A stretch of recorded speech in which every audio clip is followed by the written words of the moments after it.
My guest today is Gregory Smith, one of the world's oldest survivors of type 3 Osteogenesis Imperfecta. I'm 68. They told my parents 25 would be the max. And here I am, over 40 years. I graduated from high school at 75. The attitude back then was, okay, you're in a wheelchair, that's fine. Go sit in the corner, don't bother anybody, because the world is not accessible to you anyway.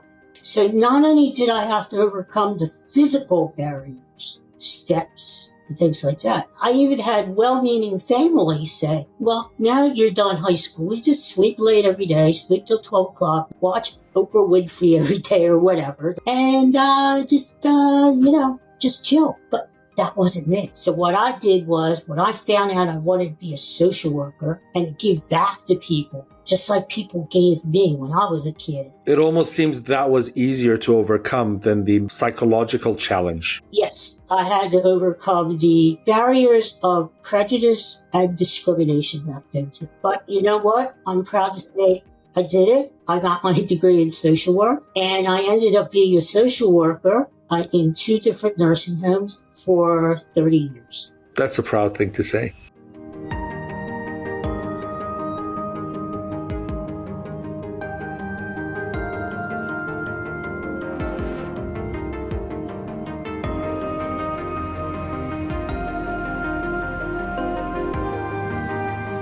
Welcome to Compassiviste Dialogues. I'm your host, Ali Horiat. My goal in this program is to educate our audience about various global issues and how we can help. My guest today is Gregory Smith, one of the world's oldest survivors of type 3 Osteogenesis Imperfecta, type 3 OI for short. Greg's now retired. For more than 30 years, he worked as a medical social worker in local hospitals and nursing homes. He lives in Pennsylvania, close to Philadelphia, which is why he's got his Eagles shirt on today, with his wife Holly and 2 dogs, Katie and Coco. Type 3 OI, also known as brittle bone disease, is a genetic condition caused by defective collagen production and characterized by fragile bones that break easily, often with little or no trauma. It is also one of the rarer and more severe forms of OI, leading to frequent fractures and mobility challenges. Type 3 OI also often results in hearing loss and dental issues. Despite all these challenges, the approximately 50,000 people with type 3 OI often demonstrate remarkable resilience and strength, navigating life with creative determination, as we will see with Greg today. He's also the author of the memoir An Unbreakable Spirit and a new short story collection, Crossing Abbey Road. He's a Beatles fan, as well as an Eagles fan, and an avid reader who enjoys sports, music, and movies. And they all mean a lot to him, as we'll learn soon. He runs the YouTube channel Unbreakable Spirits, which I urge everybody to check out, and the Unbreakable podcast. So let's get to know Greg. Hello, Greg, and welcome to Compassiviste Dialogues. Hi, Ali. How are you? Thanks for having me. Hello, everybody out there. Hello. And before I start with the questions, let's talk football, because I see the eagle right next to your ear there, and I see your sweater, and I know you're going up against the Chiefs, who are looking for a three-peat, but you're optimistic. I am optimistic. I mean, the Chiefs have a great team. You have to give it to them. They're favored. I just think it's the Eagles' time. Granted, I think the Chiefs are very motivated to win 3 Super Bowls in a row, unprecedented, which has never been done before. I think the Eagles are on a mission this year. I think when they lost 2 years ago to the Chiefs in the Super Bowl, I think they've been building the comeback. And I just, maybe call me a homer, but I just really believe in the Eagles. And as I said, we were talking before we started the show. The Chiefs are incredible, though.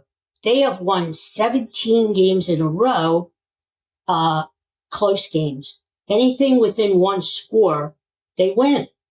So I look at it this way, Allie. If the Eagles are going to win, they're really going to have to beat them, like maybe 10 points or so. Because if it comes down to a field goal, that's what the Chiefs do. They win close games. And they have the kicker for it. So you're right. Yeah. Now, continuing with this, let me first start with the obvious.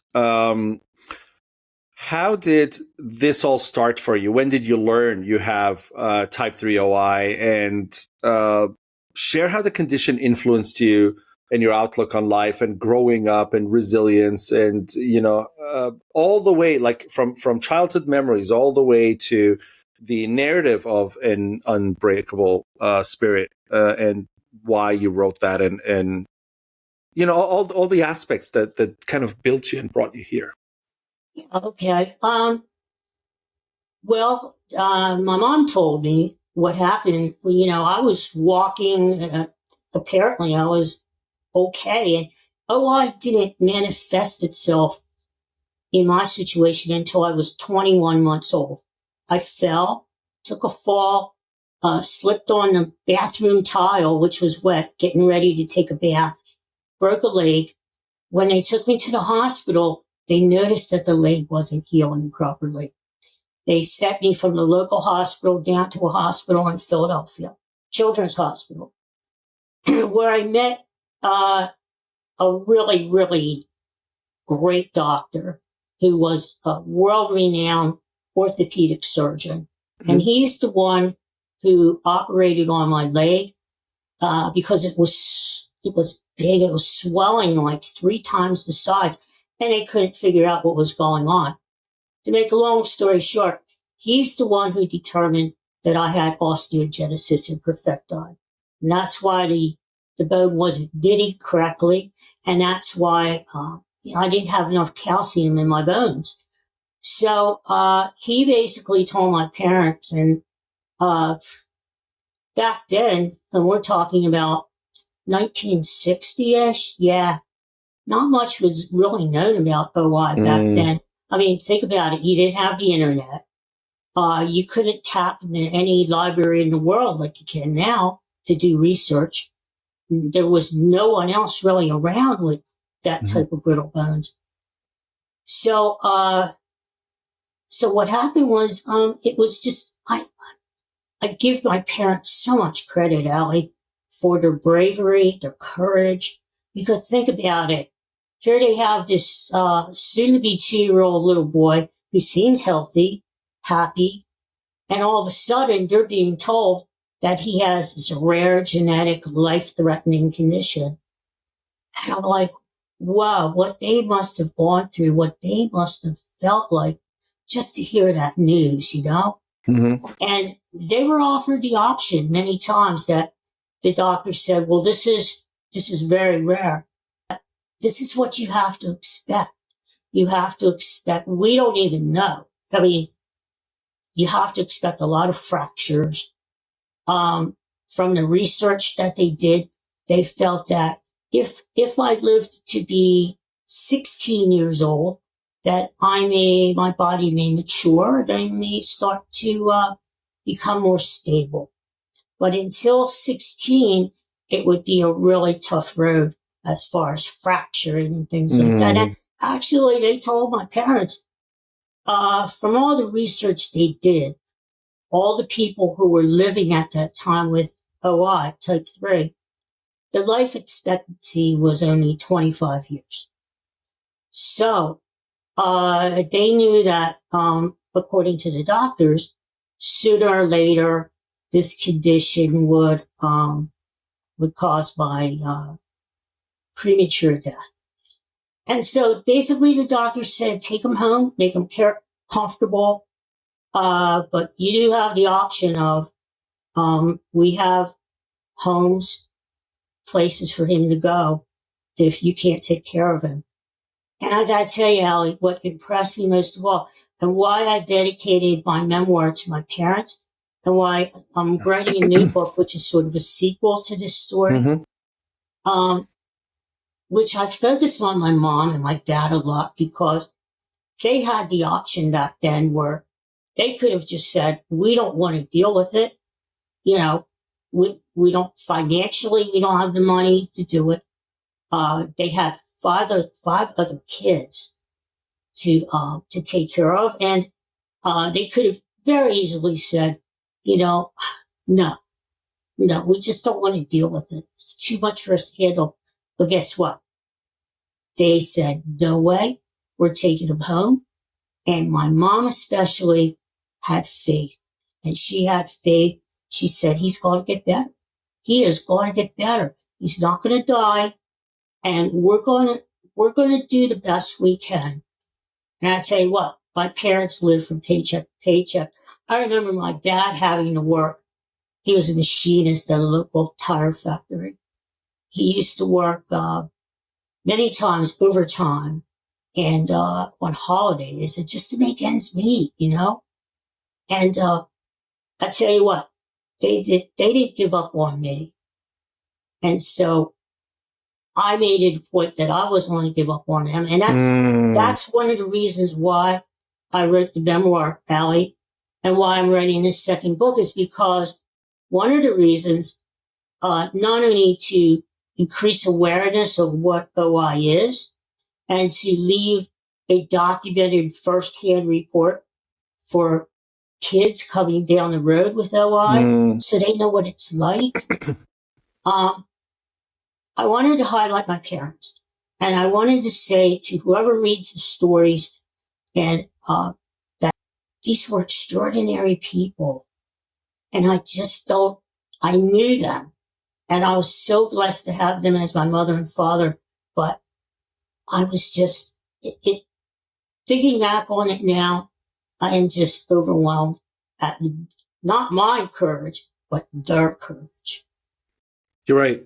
I understand what you're saying because I sometimes see people, random people, and I see them out and about wherever it may be, and I see them with a child who's has more of a need than the other two kids that are with them as well. And I say to myself, they've got these three kids, and not just the two other kids, but the parents all together have dedicated a certain amount of strength into this relationship to be able to say, it's okay that you have this extra need. And it's not a fault, right? I mean, it's nobody's fault, because I've growing up, I've also been part of a generation that's evolved psychologically, mentally, emotionally to understand fault versus, non-fault. And there used to be a time you would say, oh, the flaw is a fault, it's an issue, it's a bad thing, and there were words designating them that we don't use today, right? And so this evolution has also taught me, when I look at people and when I look at parents and I see what they do day in and day out and how far they have to go, as opposed to myself, when you say you're overwhelmed, I don't even know what to say. I really don't know what to say. I'm never lost for speech, but sometimes I don't know what to say, because how do you do this and it doesn't end. It's not like they're 18, they leave the house and then you're free, you go on vacations, you go on cruises and stuff. No, you're there until you die as a parent, or God forbid you're burying your child because of, the premature deaths that come from all these different sorts of conditions and years as well. I mean, and remember, you may not have thought this as a child growing up, but your mom, with every step that you're taking or every movement you're making, is thinking, oh my God, his neck could break at any minute. She's thinking he could die at any given moment. And she's living with that day in and day out and moment in and moment out. And, fighting that. And that power that's some of the inspiration that really drives me. Sometimes people say, who inspires you? And they're waiting for me to say, Muhammad Ali or Martin Luther King or Jesus or some huge name. And I say, yeah, they do. They do inspire me. I take a lot of mental power and a lot of education from these people. But you know what really inspires me is the person who's making ends meet while doing all this extra effort that I would not be able to do. So that makes me think you can do a lot more, because look at what they're doing. That's some real special people there. Yeah. And I you're do. lucky. You're Yeah. so lucky. I mean, Oh, I'm very you're lucky. the age that you are because of that. It's not, a lot of it is because of that. I'm not going to discount that. It's a lot of No, it has to do with you, but it really has to do with their you know, resilience and what they've taught you. no, you're absolutely right. I get that a lot now. I'm 68. So I'm past my shelf life. Mm. They told my parents 25 would be the max.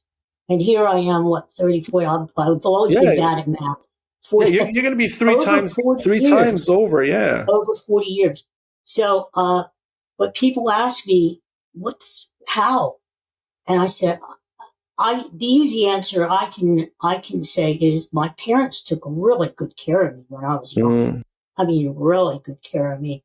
I mean, they just made sure under the circumstances, they couldn't control the fact that I may break a bone just by sneezing or coughing or Mm. turning over in my sleep. But they did the best they could to try to prevent it. They did the best they could to try to make me happy. They knew that I was in a lot of pain when I was a child, that I cried a lot when I was a child. I was lonely a lot because I couldn't get out of the house. I Mm. was confined a lot. So, but you know what? They did their best. They did their best so that I would be happy. Whether it be And my they did dad, really well, yeah, because yeah, you are happy now. I mean, you're yeah, writing, you're yeah. expressing, I mean, you wake up today, you have your Eagles shirt on. I mean, you're not a depressed, person, and you're not miserable, and you're not angry at the world, and you're smiling. And I look at you and you're like full of like light, right? So to me, it's like you had a beautiful childhood. Like, you did have these problems. You shouldn't be this way. You shouldn't be this happy. When I'm looking at it, I'm thinking, if I'm breaking a bone every day, if I'm not allowed to go out and play, and my siblings, and when you say there's 5 of us in the home, and they can go out and play and they can do everything else, and you can't, it's just that much harder too, because you see it. It's not something you've never seen before. You're seeing this happen, It but was, yet look at yeah, you. You're positive. So thanks. Yeah, somebody should write a book about your parents. I Like, got, that is the kind of yeah, parenting well, you need. a lot, yeah, yeah, Kids a lot today of, in your position, or right. any child with any special needs, extra help, extra needs, somebody needs to write a book with your parents' name in it that says, this is how you raise a child. Thanks. They, yeah, and I hope the memoir does them justice, because it really is just as much about them as it is about me. And even now, even though I'm writing a new book about what it's like now to be Mm-hmm. 68 with brittle bones, a lot of it connects back to them, Mm-hmm. because the positivity connects back to them. Because you know what, Allie, when I was a kid and I was in bed, let's say for 2 months at a time, with 2 casts on both legs, Mm-hmm. because I broke both legs at the same time, and I was confined in a room, they were just so positive that they wouldn't let me be depressed. They wouldn't Mm-hmm. let me think about sadness or death. They were just so positive. My dad would come in and say, how about those Phillies? Hey, next spring we're going to a baseball game, right? Mm-hmm. I need you to get better, get out of the cast, because next spring we're going to a baseball game. My mom would come in, music. I was a big music fan, especially when I was a kid. And she would play music for me, or she would encourage me to watch TV or watch a movie or whatever. My siblings, great. Whenever I was able to be downstairs Mm-hmm. in the summertime, we had a small backyard. We only had a row home when I was growing up, but they would encourage me to come out in the backyard and play wiffle ball with me. And even if I was just keeping score or being the umpire. They always wanted me to be involved. And I know how hard it was for them. I know how hard it, as kids, to have a sibling who is a special needs kid. My brothers and sister, I had 4 brothers and 1 sister, had to feel, this guy's getting all the attention. Well, but the thing is, because they needed attention too. And the thing, Allie, was in our world growing up, it could be chaos at any moment, because we could be celebrating a birthday. Or I have an episode in the book and in the new book about one Christmas Day when I broke a bone. Everything stops. The ambulance is called. They come in, they take me down to Philadelphia, which is 30 miles away, to get a cast on the leg. And then they bring me back. Everything is disruptive. And there are my brothers and sister. What are they to do? So, I think about them too and what they went through when I was a kid, because their life was just totally disrupted at times. And let's face it, they had friends they would like to go out and be with, and bring friends home and stuff, and have a special needs brother. It's not easy, because in one way they wanted to spend time with me, and they wanted to. No one forced them to. But in another way, they needed to be with their friends too. And you know what? I have only 2 brothers left. Two passed on, and my sister is still living. And I just give them so much credit, even now. And I talk about it in the stories, because what they had to go through. I was the one who went through the physical pain and some emotional pain too, of having a rare genetic chronic disease like I have. They went through a lot themselves too. It affects everyone in the family when there's a special needs child in the family. It does. So I give them credit. I want to ask you something from my observation now.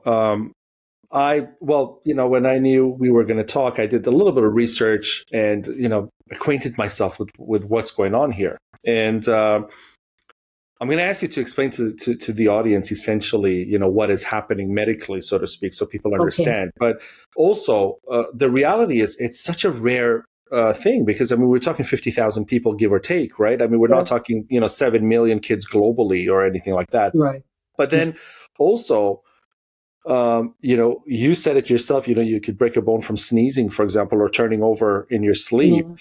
And then now I'm getting anxiety because you're moving your hand around, and I'm thinking, oh my God, so I don't know like how it works. So can you tell me and everybody else a little bit about this? Because how dangerous is it? How dangerous are your movements? Or like, what ages does it change? Like, what is the medicine? What is everything going on?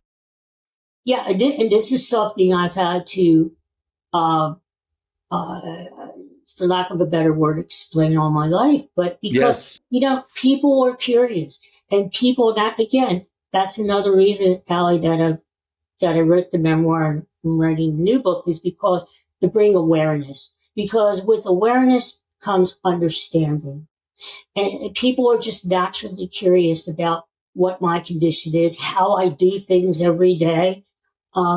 Basically, I haven't had a full-blown fracture, let's say from a sneeze or a cough, like when I was a kid, in something like 20 years. Now, because my body has stabilized, now what I get, although I'll tell you what, I'm in uncharted territory, because I go to see my doctors now, and the doctors are telling me, the medical professionals are telling me, Allie, I've never met anyone with OI, or especially someone who's as old as you are. I went to see, just to tell you real quick, I went to see a hand specialist about maybe 6 months ago, because during a transfer, I use a transfer board most of the time to get from my wheelchair into the car and onto the sofa and black. Well, I ruptured a tendon in my left wrist. And that could be OI related. But anyway, I went to a hand specialist and he just looked at me and he was looking at all my information on the chart. And he looked at me and said, remarkable. I said, remarkable what? And he said, I've never met anyone like you before. And I'm like, oh, okay, really? And he said, especially somebody as old as you are. And I'm thinking, yeah, I am old. But I said, yeah. So there are no worries. I'm not going to like break just like this. Now what I get are what they call stress fractures. Mostly if I lean down like I shouldn't do and try to pick something off the floor, I may crack a rib. Or if I lean when I'm sleeping, maybe I toss and turn during the night, I may crack a bone in my back. That's probably the extent of a fracture nowadays. But when I was a kid, I could, honestly, Allie, I could be talking to you like this and just fracture a bone. That's how fragile my bones were, especially for like the first 16 years of my life. Wow. And you know, and how was mobility? Like, were you able to walk, or were you always in a wheelchair? Mostly in a wheelchair. Now, when I was going to school, you know, back in those days, we're talking about 60s when I was in grade school. They didn't integrate children like they do now. They had what they called, you were mentioning about different terms and different names that we don't use anymore. The name of the school I went to was actually School for Crippled Children. It was called that. You see, that's what I was telling you earlier. I grew up in that generation. We used words that when I think about it now, I think, well, I used them because I was a kid and my teacher would use them and I didn't know any better. I didn't know what those words meant. But now when I think back, I'm like, oh my God, you as an adult, how are you using those words, right? But I'm so happy to be in this generation of evolution. So much evolution in terms of inclusivity and understanding and everything else, because in my school, you know, I remember, you know, a person in a wheelchair and another person who had autism, and we were not briefed on what to do ever at all. They just put them in there as like, let them just be. Well, the person in the wheelchair had nothing wrong with them. They were just, you know, they couldn't walk, and there was nothing wrong mentally. Like they could be in grade 8, grade 9, grade 10. So, you know, it was fine. And as kids, like, I think there's something special about children too, because we never bullied that child. And we always helped him. Like, you know, if we're going to break time into, you know, the field or something, we would like carry him, because back then, like, world wasn't like this. You know, there were no railings. There were no, like, you know, hold your hand play. There was no bathrooms for, you know, kids in a wheelchair. You had to like lift the child up and put them on the toilet seat and then lift them back. And there was no independent structures whatsoever. So I grew up in that generation. And then, you know, the kid with autism, it was fairly, you know, advanced. And so he'd have his moments, right? And we kind of understood to live with it in the classroom. And he was just there, like, to have some social structure in his life. It wasn't really being graded or anything like that. But we learned to, you know, deal with it just as kids. But I tell you, nobody in the school, it's not just my school, all the schools, I don't think anybody came in and said, hey, guys, this is what it is. Here's a doctor who's going to explain it to the classroom. This is how you need to help them. This is what you need to do. It just happens. So when you say you go to school, I'm so worried, because I'm like, what if someone pushes you? Like, you shatter, right? You shatter. And kids may do that, because you never know. Kids, you know, kids are kids. That's true. And, you know, what's so interesting, Allie, is all through my education, I had different levels and different experiences. In fact, you know, briefly, when I was a kid, grade school, again, I went to the special school for quote unquote crippled children. Well, I was there about 8 years. Well, what was cool about it, though, was everything had ramps. Everything had ramps, whereas the outside world didn't.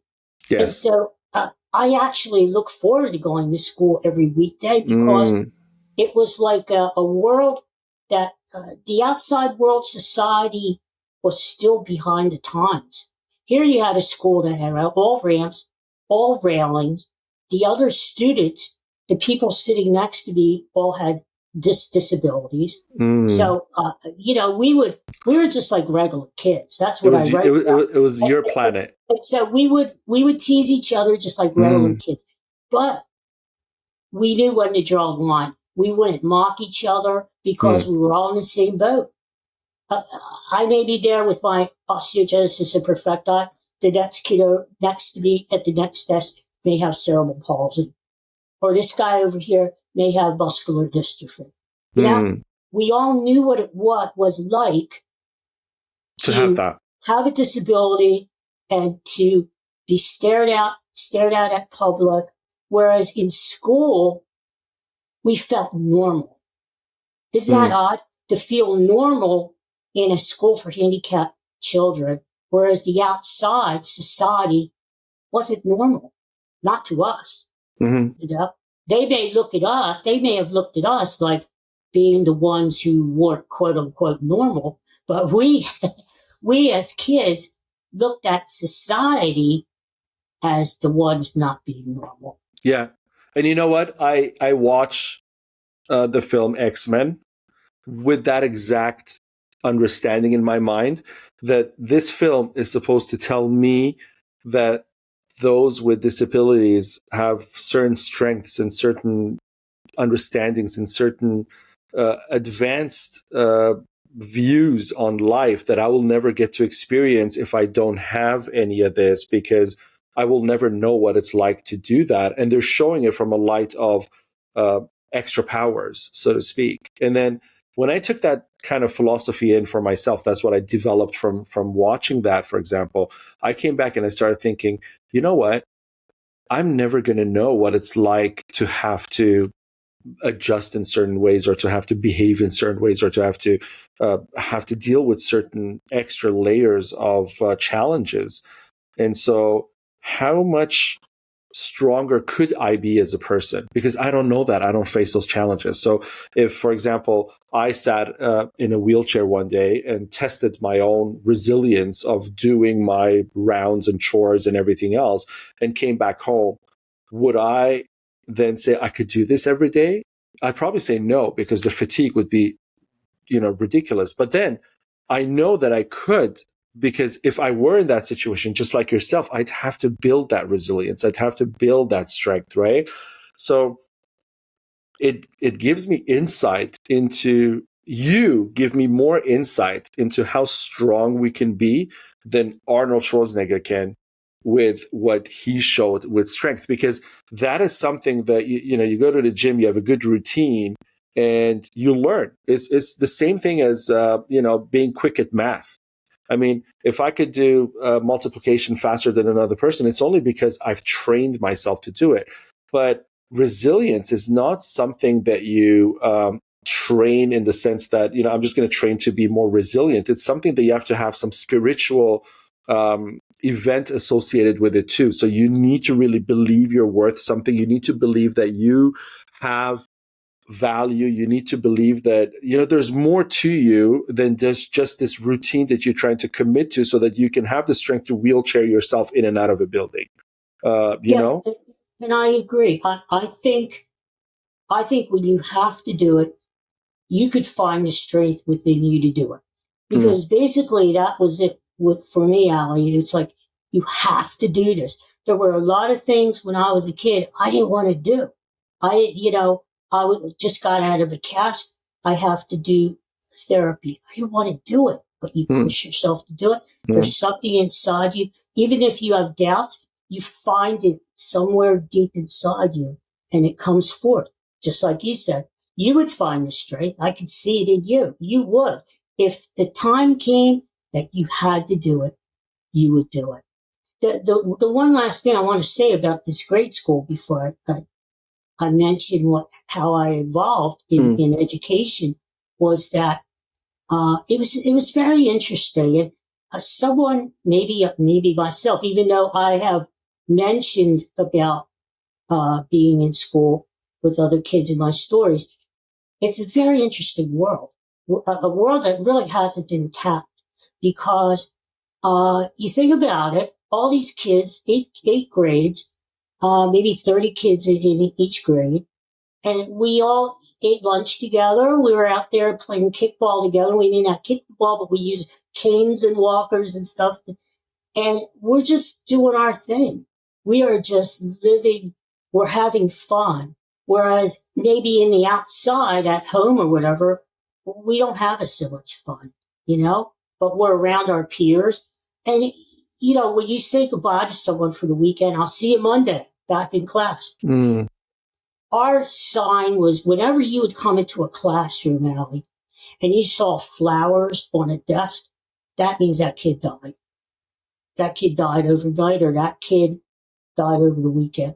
And that's something that we as children had to deal with quite often, that a classmate who who you spend time with, who you eat lunch with, who you maybe play games with, may not be around the next day. And you yourself too. And you probably think I may be the next flower on the desk. Yeah. It may be my desk with a flower, and you live with that. Yeah. So that's another thing. I think that made us all mature a little faster, because we had to face not only childhood things that we all face, every day, but we literally had to face things like dying, things like suffering, things like pain, just about every day. To give you a different perspective, after grade school, my high school had steps. I wasn't able to go to school. So what they did, and this was in the 70s, and this was considered really high-tech stuff, compared to now. They hooked up a monitor system from the school to my bedroom. So all I would have to do was press a button, and I could talk to the class, and the teacher could talk to me. And that's how I had my education through junior high and high school. Now, that was cool.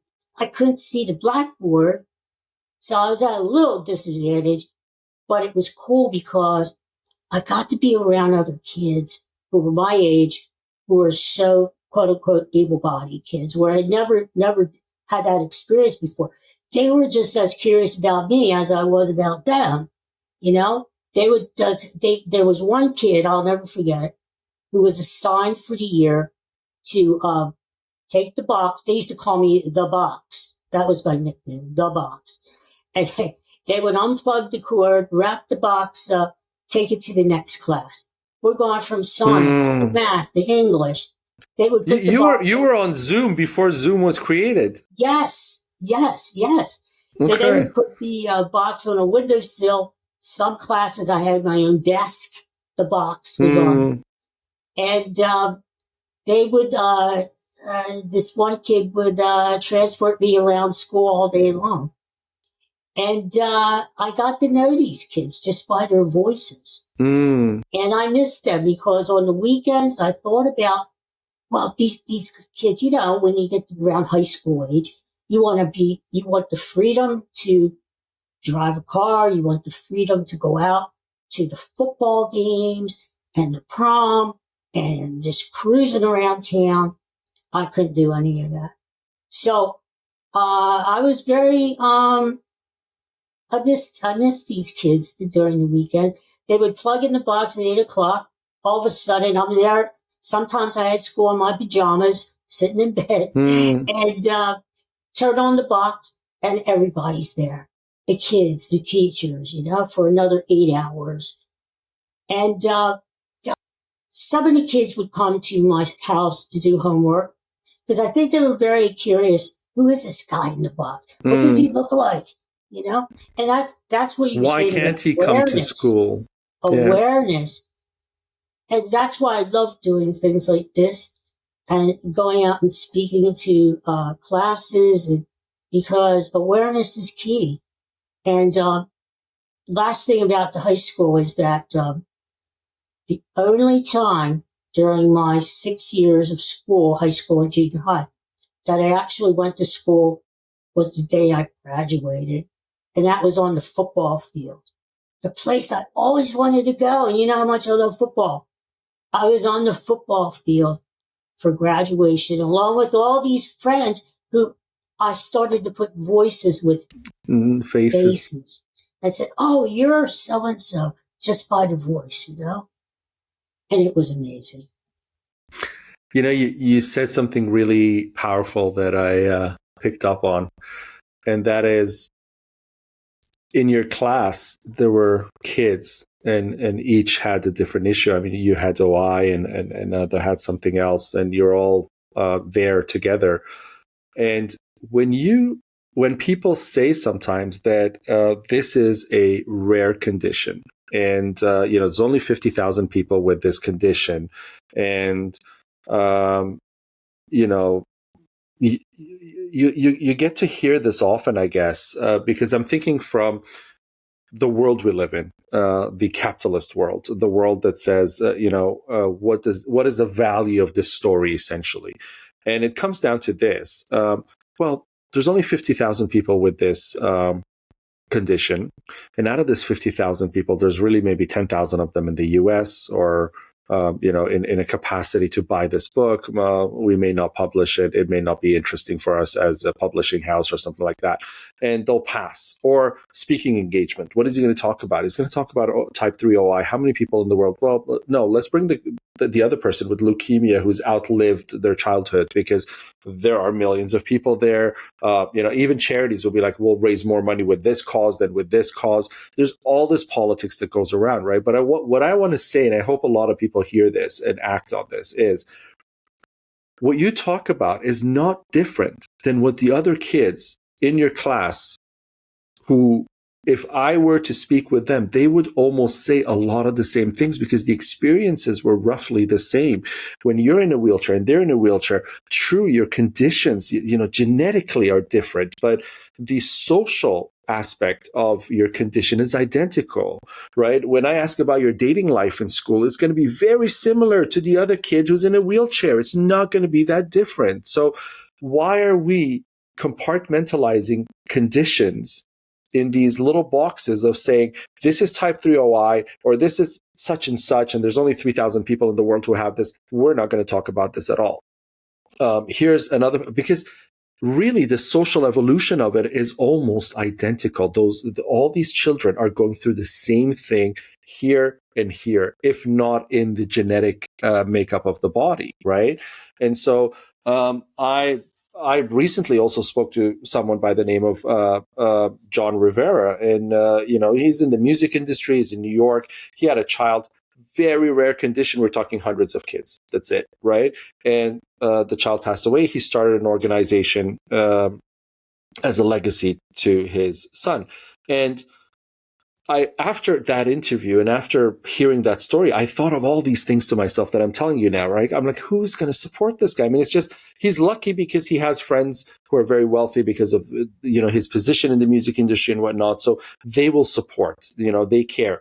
But if it was a regular person in Milwaukee, who doesn't have this kind of access and support group, like, who cares, right? But then I think that's why I wanted to talk to you, because I wanted to bring this point. I think we're looking at it wrong. You shouldn't be talking about type 3 OI as this individual compartmentalized issue.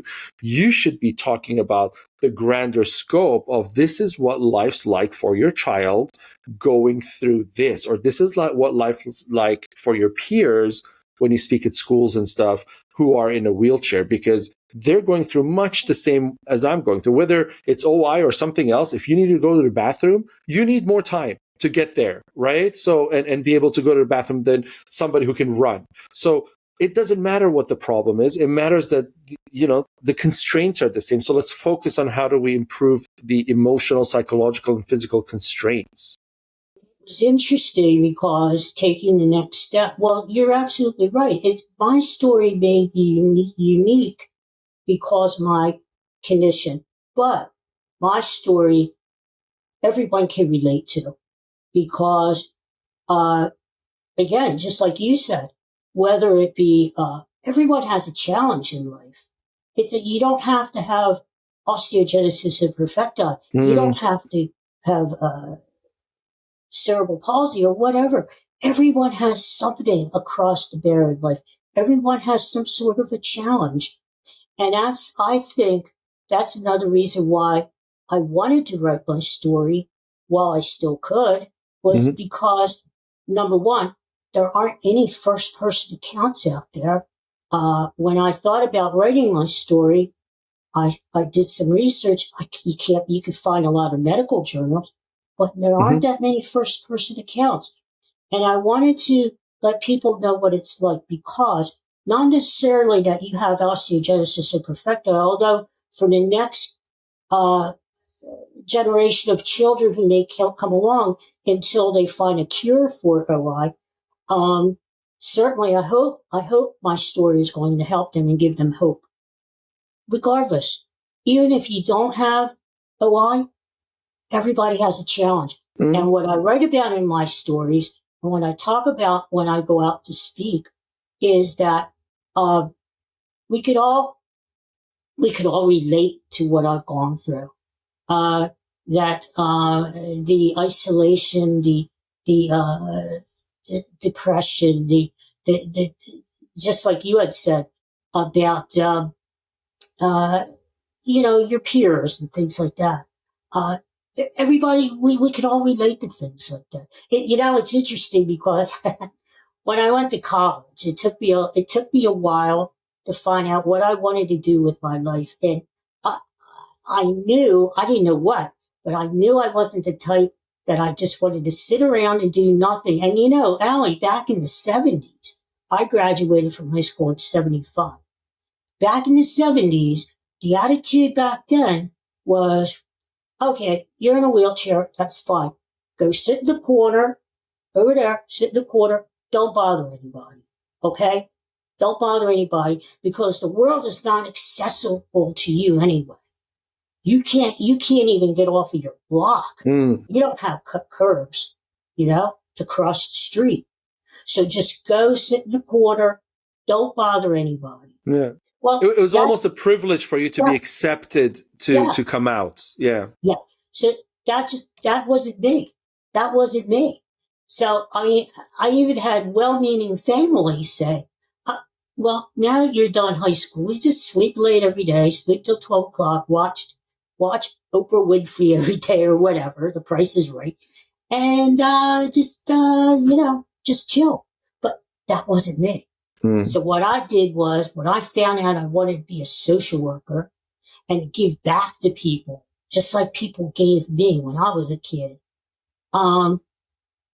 it was tough, because I had to find the inner strength to say to those well-meaning people, no, I don't want to just sit in the corner and waste away.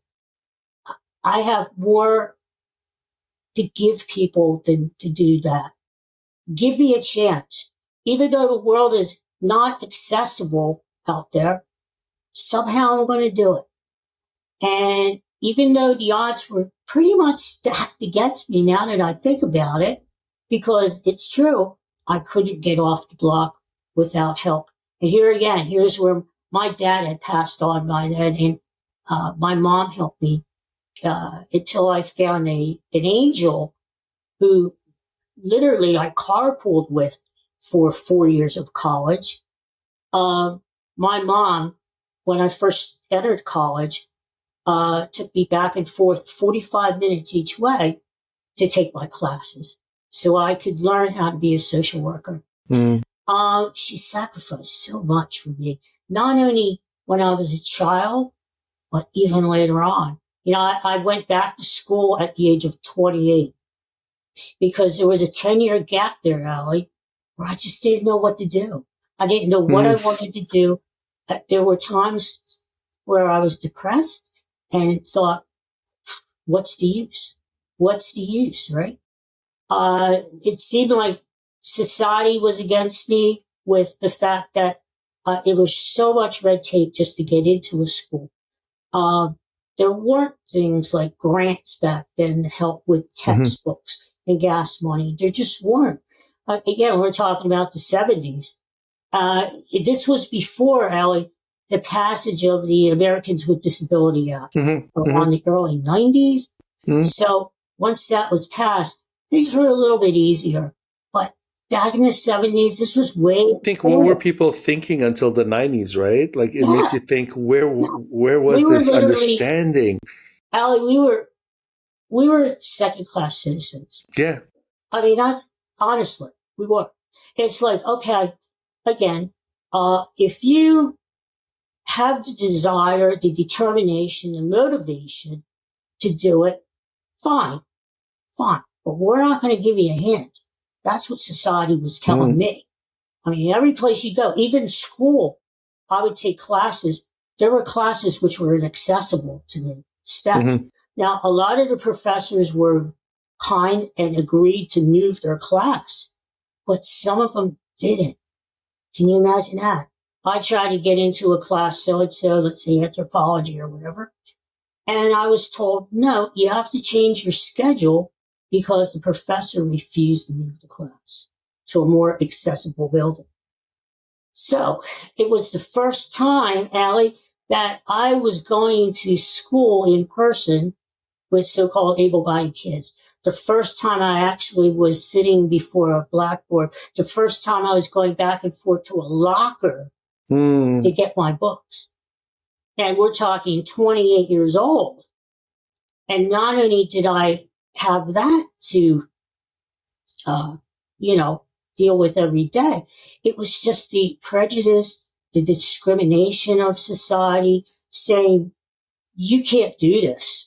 You can't do this, and we're not going to help you do it. So not only did I have to overcome the physical barriers, steps, and things like that. It almost seems that was easier to overcome than the psychological challenge. I had to overcome the barriers of prejudice and discrimination back then too. And believe me, you know what? I'm proud to say I did it. I got my degree in social work, and I ended up being a social worker in 2 different nursing homes for 30 years. That's a proud thing to say. And you know what? That was my niche. Was my niche. I knew I wanted to do social work, Allie. I wanted to give back to people because here I was, think about it, on the other end of the fence. When I was growing up, I was always the client. I was always the person who needed help. Now it was such a great feeling to be able to be the person helping other people who I used to be in their situation. I could relate to what they were going through. People in nursing homes who couldn't get out of bed, people who needed help just getting a drink of water.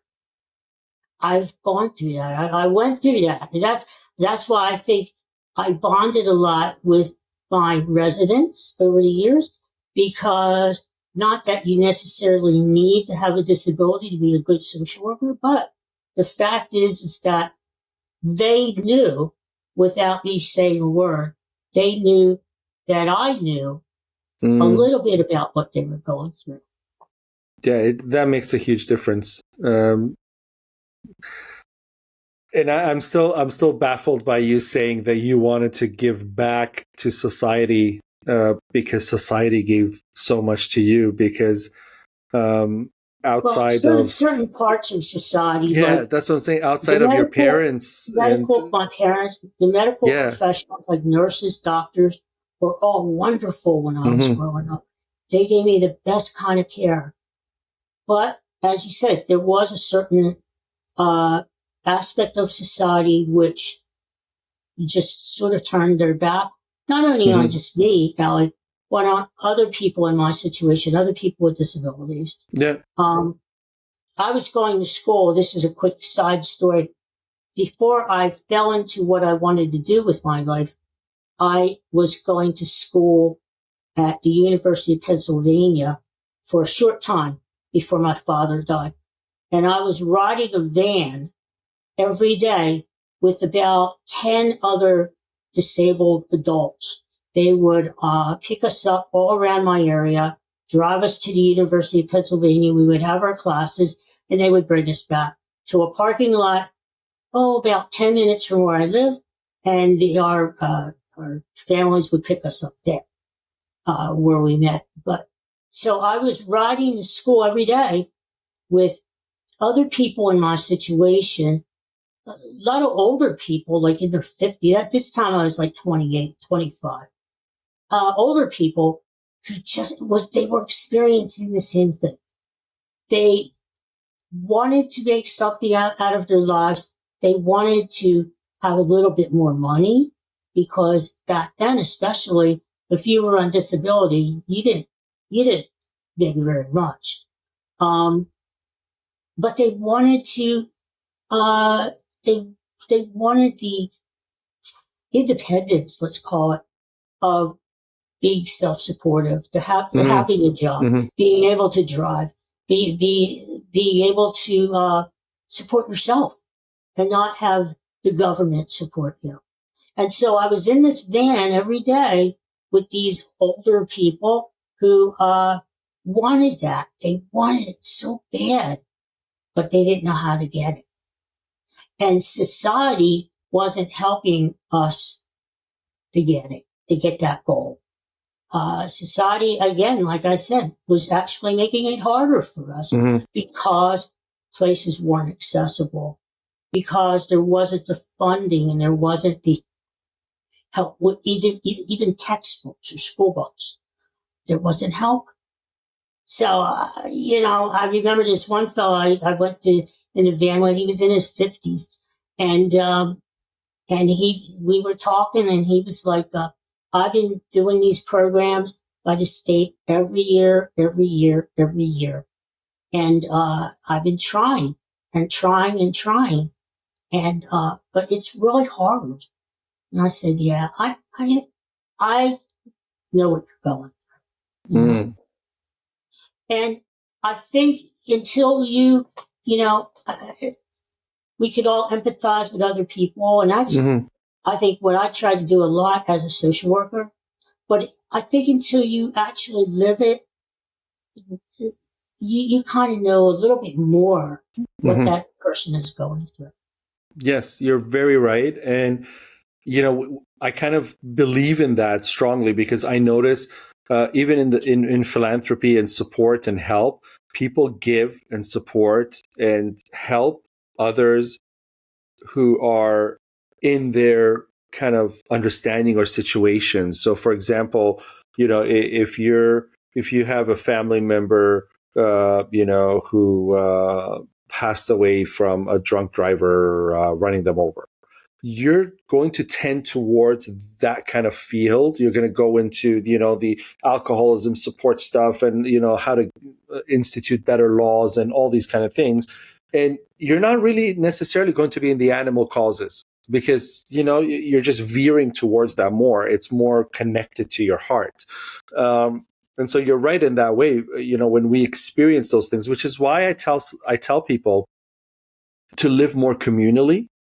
Because had your neighbors in your neighborhood all kind of understand what you're going through and live in that communal sense of, thousands of years ago, how we did live communally, people would have pitched in to an easier life. So, granted, there was no government support to that extent and all those things. And even today, I mean, it's not like when people say today, oh, they get government support, they're not giving the parents $20,000 and saying, don't worry about it. Just take care of your child. They're not doing that. You're still working overtime. You're still have bad credit. You're behind in your payments. Everything's a mess financially, but you're just barely making it with that little bit of disability support that you're getting by. Like, I don't want people to think that, today's disability support is this massive check that comes in and saves you. It's not. That's just it's just a title. It disappoints me that we put those names out there, that there is disability support, there's child support, there's all this support. But really, when you go and look at the numbers and you do the financing, you're like, really? That's it? $282? Like, what am I supposed to do with $282? Where's that going to go? Right. So it's bothersome. And we really need to do better socially. So people need to understand. I myself was part of the problem. I mean, I used to live in buildings or neighborhoods, and I kid you not, I can recount buildings that I had no clue. I'd never spoken to one person in my building, because that's just, kind of the Western society model. And so we don't. And you don't know where to help, where to be involved. And I could have, whether it was financial or whether it was, I have Thursdays off, I could help. I could have. But because the mindset isn't there to live communally, we just don't. So, you had so many like win the lottery moments in your life to be where you are, in the sense that you found someone to carpool to school with for 4 years. Had you not found this person, I mean, there wasn't a communal setup to say, look, guys, Greg needs to go to school, whether it's Mary, you're dealing with it, Tom, or every person's taking a day or something like that. This community needs to get Greg to school, right? There are just certain people in the world that I've been blessed to encounter. That's what I'm saying. Angels. They are literally angels. I put up a notice when I started school, and I was doing well in school, and my mom was taking me back and forth. I knew she was doing it. She wasn't complaining, but I knew she couldn't do it forever. I mean, we're talking about, like, she was in her 70s or so, and she's doing this every day. She shouldn't have to do this. And I'm thinking, she's mom. Never mind, she shouldn't. She can't physically. I mean, she can't, right? So I put up a notice on a bulletin board at Westchester University. That's where I went to school. Ride needed. And an angel answered. She was an older woman going back to school, trying to get off of welfare. Can you believe this? Her story is amazing too. She was going, actually taking, as chance would have it, God works in mysterious ways, taking the same classes I was taking. Only lived maybe 20 minutes away, was out of her way, but she, back in those days, she said she didn't care about the mileage. She said, Greg, I'm going to pick you up. We're going to go to school together. We're going to do it for 4 years. And we did. We graduated together. I don't know if you could find those kind of people anymore.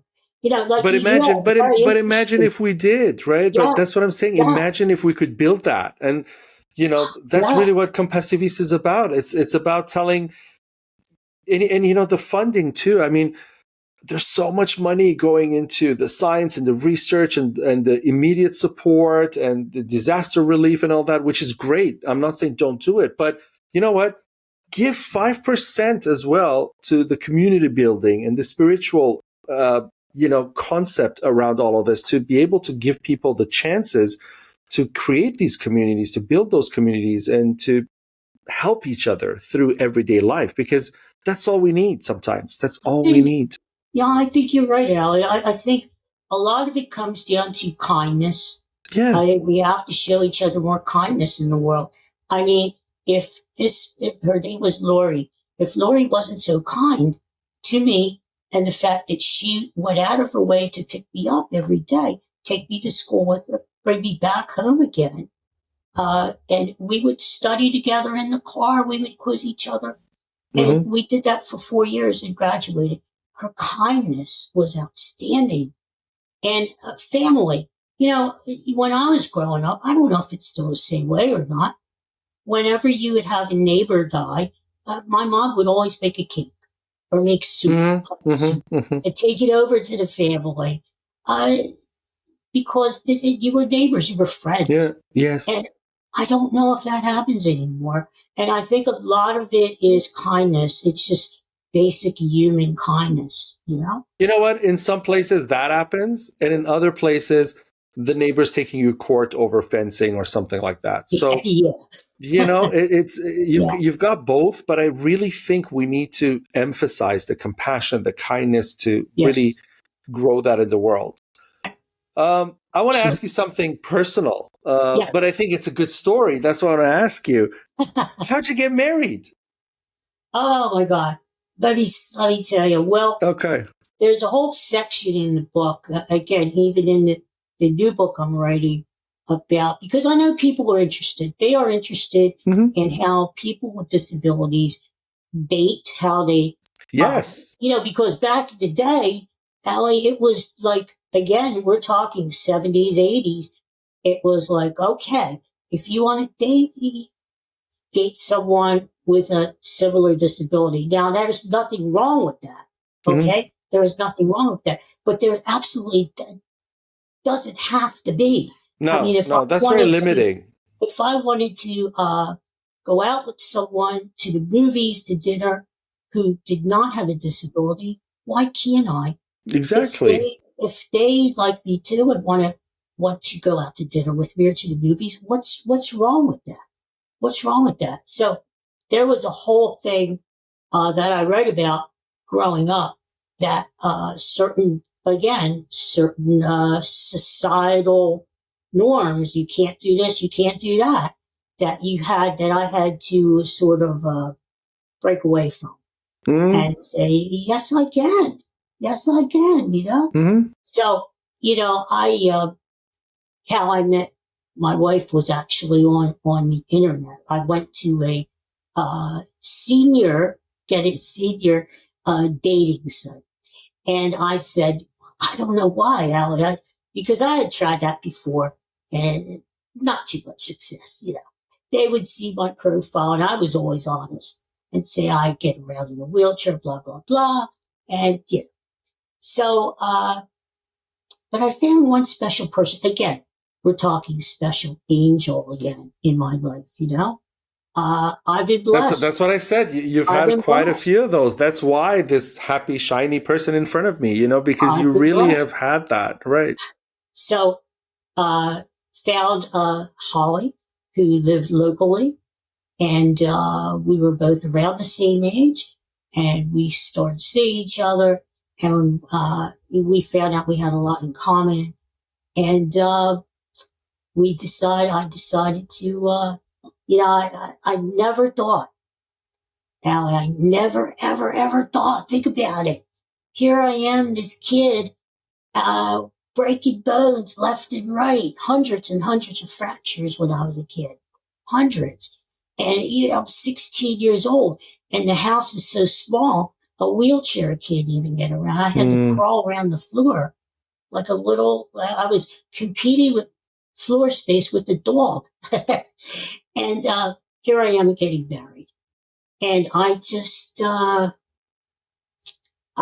look back on it, even though it's my life, and I look back on my life and I'm like, wow, did that really happen? But I married Holly, and she's able-bodied. She is sweet and she's kind, and she is just so great. So even though, you know what, Allie, with all the pain and all the other stuff that I've gone through over the years, I really feel like I'm blessed. And that's why the memoir and the new story I'm writing, it's not a downer. I think a lot of times the reason why I self-published the memoir was because I think a lot of people thought this is just going to be a downer story. It's not. No, it's a very positive story. It's about overcoming. Happy story about being blessed and how I turned, the old saying, lemons into lemonade, And you know what? I'll tell you something, Greg, though. When I asked that question about marriage, I think you're blessed with your parents because you had no choice, right? It was them. They were your parents. So they turned out to be good. So you're blessed. You're blessed with Lori, who drove you for 4 years because it was not it was nothing to do with you. But I think in your marriage, I want to say you're equally blessed because you're an amazing person. So, it's not like, oh, look at Holly, she took the chance to marry someone I don't think that way. That's exactly the way that, is the archaic thought process when someone sees you on the street and says, oh, you married him, you're so kind. Why? Because he's in a wheelchair, now I'm kind? No. I married him for the reasons I married him. You know, I didn't marry him because he had a disability and I cared and I wanted to be a caretaker for the rest of my life. No, I married him because I fell in love with him. So Yeah. I think over there, it's, you know, an equal bond, and that's what makes the marriage beautiful. And that's really what I wanted to get at. I mean, you have that. You have a real marriage. You have love. You have this equality of ideas. You Yeah. share. You understand those. Those are so many things that you suddenly are experiencing in marriage that you didn't experience before, because, you know, the world was looking at you in that different lens when it comes to dating and relationships, and also the physical barriers of you even being able to be in relationships and stuff. So yeah, there was just, no, you're absolutely right. you know, And not only didn't I think something like that would ever happen, it was just reinforced and reinforced over and over again by those around me and by society that it's not going to happen, you know? It's not going to happen. So when it did happen, and I'm blessed, it'll be 6 years that we're married this October. So, and you know what? I'm 68 years old, but I am the happiest I've ever been in my life. you look I at found someone who loves me, who cares about me, and I'm not breaking as much as I used to. You know, occasionally, once in a while, a rib fracture, but nowhere near like when I was a kid or growing up. So, this is, even though I entered the later part of my life, as I said, like in the football analogy, the fourth quarter, I am happier than I've ever been. staying with the household, I want to ask you another question. Yeah. How's life with Katie and Coco? Because like they're dogs, right? I mean, do they jump like, because I don't know if Katie were to jump on you, do you break bones? Like how do you manage that side of it? I know the love, I know the relationship. I understand everybody with a dog will probably understand that you have a bond, and they probably understand so much more than you give them credit to understand. And I really believe that they do. They may even know what condition you have and how to be around you and everything, and somehow process that, which we don't know how, but they do. But how does the day-to-day with Katie and Coco? Day, we have our routine. And Okay. it is amazing, Allie, that dogs, I've had pets all my life. The cool thing about pets, just they have brought all, since I can remember, since I was a kid, companionship, fun, laughter. And I do believe laughing, if you can laugh and think positive thoughts, it goes a long way, you know? And dogs have helped me with that, you know? Now, I think they know if I'm not feeling well, if I'm not up to par someday, they know. They sense it. As far as jumping up, they really don't do that. I think in their own way, they know they can't jump on my legs, you know? Right. That's what I mean. They know somehow, right? Because you live with them, you can say this. I can just imagine it because I know dogs, but like you, I've grown up with animals all my life. But you know, when you're living with them, you sense that they know certain things, and you're so amazed. You're like, wow, like you are emotionally supporting me so much because you understand certain things that I don't even know how to communicate with you. It's just amazing. And in my stories, I do write about my pets because they are an important part of my life, not only now, but in the past. They have gotten me through a lot of times when I was down in the dumps. They have gotten through me a lot of times after my mom passed away and I was living alone for the first time in my life, for years and years before I found Holly. I had a dog who lived with me, who was my companion, who was my company and my protection. Living alone in a chair, you just never know. Right. So he just he changed my life too. And the animals in my life, the pets in my life that I've been blessed to have, they, in their own way, they have each changed my life. And I write about that too, because again, I'm equally as blessed. not only to have people in my life like my parents, Lori, Holly, but my pets too. I mean, I consider them angels being sent down from heaven to help me for a certain amount of time, and then they're helping someone else after that. You know, they are. so, They a lot of times, I say, if I am in need and the ability is equally able to be given by an animal or a human, send me an animal. If I need surgery, obviously don't send me a dog because, I'll die. But, if it's something emotional, if it's something that I need to get over, or if it's a thought process or something, send me a horse, a dog, any animal over a human most of the time, because they really, really connect at that level. And I'm, unconditional love. yes, Animals it's don't actually care. unconditional. Yeah. Animals don't care if you can or can't walk. They don't care.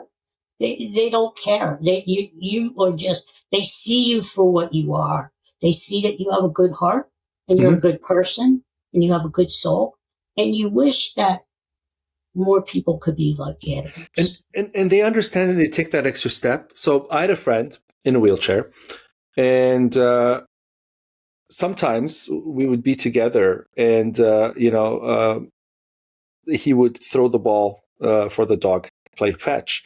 Yeah. And I tell you, this dog, when it would come back with me, playing fetch, I had to rip that ball out of her mouth, and like, it was part of the fetch. It was part of the game. Not that I was, it was she didn't understand. She understood, but it was part of the game for me to fight for the ball and then throw it again and she'd get it.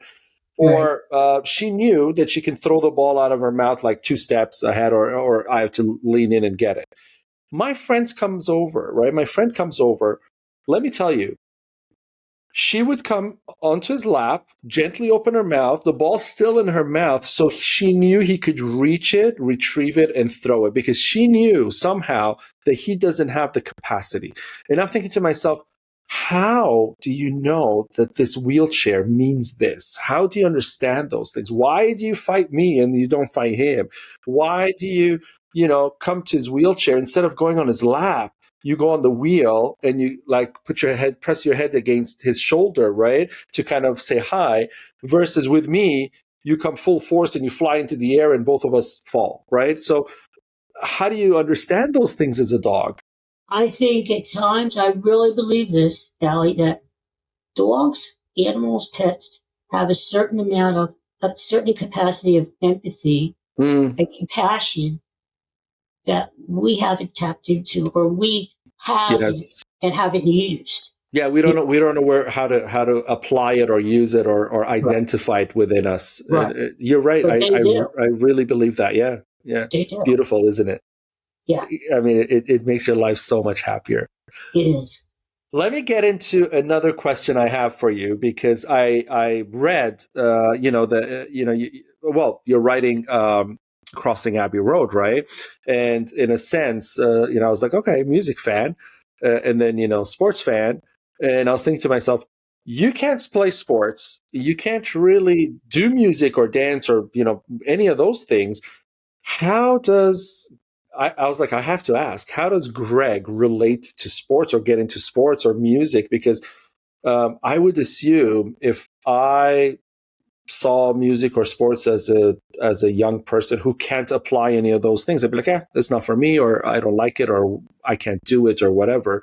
Or even so, when I see my siblings or other people playing the sports, and I know I could never, it would make me somehow have a negative relationship with that and kind of go into something I could do. Like, I would expect in my ignorance that you would like painting, because that is something maybe you can relate to or you can perform, right?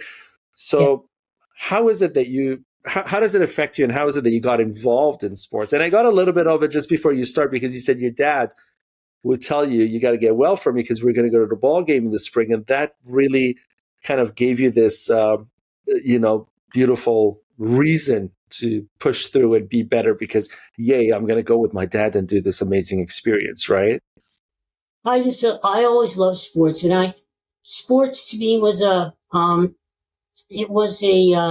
hobby, and it was, I was the kind of sports fan when I was a kid, and recuperating from fractures in bed, where I would watch the games, baseball especially. Baseball's on every single day during the summertime. You watch it because it's there, you know, and you get to love it. And when I wasn't watching baseball, I would have a little transistor radio under my pillow at night, trying to pick up games in St. Louis, or maybe listening to the games out on the West Coast in LA or San Francisco. I just loved baseball. I loved all sports, football included, but especially baseball. I just felt something akin to baseball. So that's a good point, though, because in this short story collection, there's 30 short stories, and all of them are a little quirky, little speculative, little kind of Twilight Zoney, you know, where it's something I haven't done ever before, but it was fun to write these stories. They all have a theme of fate and destiny. Some things are just meant to be. And two of these stories are about baseball. And I hear what you say. Well, how could you write a story about baseball if you've never played baseball? Which is true. But I've observed baseball, and I've lived baseball in other ways, you know, from watching baseball, from listening to baseball, from reading about baseball. And it's just, I feel very close to the game, to the point where I created 2 stories about baseball to add to my collection. I mean, the same thing about music. You know, I love music all the way from when I was a kid, back in the late 50s, early 60s. There was a singer who was very popular back in the day from South Philadelphia named Bobby Rydell. And I used to watch him on American Bandstand every day when I was a kid recuperating from fractures. Well, to make the long story short, I used to watch him on Bandstand, listen to his vinyl records back in the day. And I got to meet him one day because my father, who arranged for me to meet him at the Steel Pier in Atlantic City. He was appearing down there, and I got to, along with my parents, go backstage to his dressing room and spend time with my boyhood idol, Bobby Rydell. And we kept in touch after that. And he even wrote to me after that experience and said, if I ever had a brother, I would like him to be just like you. So what happened was 55 years later, like 55 years, I had lost touch with Bobby. And then 55 years later, he wrote a book. He wrote his memoir, and he was doing a book signing locally. And I said to Holly, let's go. So we went, and it was in line, and I come up to the table where he's signing books. And he's looking at me, and he said, hi, what's your name? And I said, Greg. And I said, you know, we've met before. He said, we have. I brought a picture out of me, 4.5 years old, sitting on his lap in his dressing room in Atlantic City. Here we are 55 years later, and he looks at the picture and he says, oh my God, Greg, how old are you? And I told him, I said, at the time, I said, I'm 60. And he said, 60. And he inscribed his book to me, to my lifelong friend, Greg. So things like that, you know, as far as music. And I loved the Beatles, and I devoted one of my short stories to the Beatles. And I don't think you have to necessarily play music to appreciate it. And, and I've listened to music all my life. Again, it's another thing that has cheered me up through the years, that has kept me busy when I was recuperating. And I still love music. Every day I play music. I can't get enough of music. I just love it. I'm just like you. I love music. I can't play a note to save my life. I write music. I create music, but I cannot play anything to save my life. And it's my biggest, one of my biggest pains. I see people playing the piano. I'm like, ugh, I don't like you. But yeah, so I feel you there. And Sir Paul McCartney, if you're listening to this or watching, give Craig a call. Hi, He's a Paul. Beatles fan. Yes, Yeah. I love the Beatles. I'll be honest with you. I grew up during Beatlemania in the 60s and everything. And I always loved music. I could still remember the first time I heard the song Yesterday. I can still remember that day. I remember the day the Beatles came to America. I remember it because I lived through it. But I wasn't as big as a fan, interestingly enough. I became a bigger Beatle fan as the years went on. I started appreciating the music more. I started appreciating how brilliant they are. The fact that these guys, these four guys from Liverpool, England, were only kids themselves, were only in their early 20s when they started writing and making this great music that would last forever and ever. That's the thing about the Beatles. They just won a Grammy the other night. They are going to last forever and ever. And so I actually think as I got older and I started appreciating the Beatles and their music much more than I did even when I went through Beatlemania. So I love the Beatles.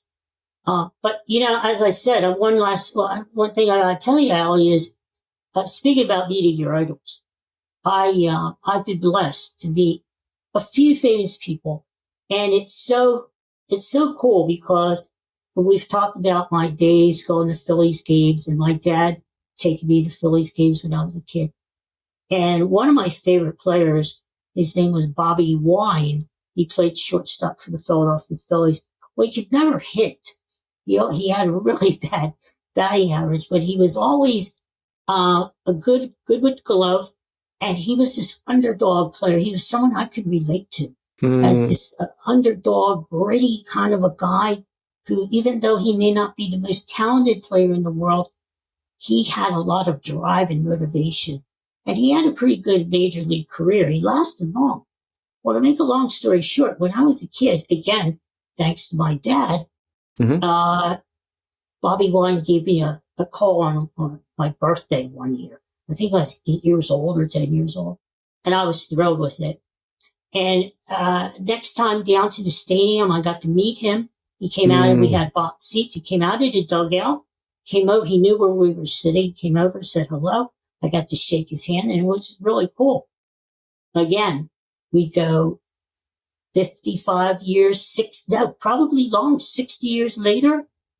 I have a baseball group here in town that I belong to. Just like, guys around my age who sit around and talk about baseball during the off season. Who doesn't come to the event invited was Bobby Wine. 86 years old. He's walking with a cane now, but still very much alive. His mind is sharp. I sat right across from him, the table. I did not tell him at first who I was. I did not tell him that you were my childhood idol, my sports idol, until the very end.